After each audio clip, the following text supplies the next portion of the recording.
Hi guys, এদিকে দেখো বড় মেয়ের কয়েকদিন আগে জ্বর এসেছিল। বিছানাতে উঠতে পারছিল না, তাই আমি বললাম একটু উঠে বস, আমি চুলটাকে বেঁধে দিই। উঠে একটু বসলো, আর এদিকে দেখো অসুস্থর মধ্যে দেখো বন্ধুরা মোবাইলটা হাতে নিয়ে বসেছে। আমি ফেসবুক থেকে তো 2বার পেমেন্ট পেয়ে গেলাম, তার জন্য ভাবলাম ইউটিউবটা চালু করে দিই। অনেক আগে আমার ইউটিউবে চ্যানেল আছে, গোপালের ভিডিও ছাড়ি, এটার মধ্যে ছাড়ি না। তাই এখন থেকে প্রতিদিন ভিডিও পাবেন। আপনারা পাশে থাকবেন বন্ধুরা, আপনারা পাশে থাকলে সব কিছু সম্ভব। যদি মেয়েটাকে চুলটাকে বেঁধে দিলাম, আমাকে বকা করছে, কি তুমি শুরু করছো, ভিডিও করছো কেন? আমি ভাবলাম না, এমনিতেই করলাম, আরে এটা ছাড়বো না।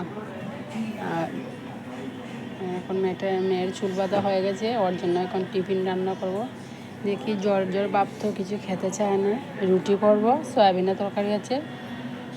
একটু আদর করে নিলাম, ঘরে বেশি সময় থাকি না তো, আমি দোকানে চলে যাই, তার জন্য একটু আদর করে নিলাম।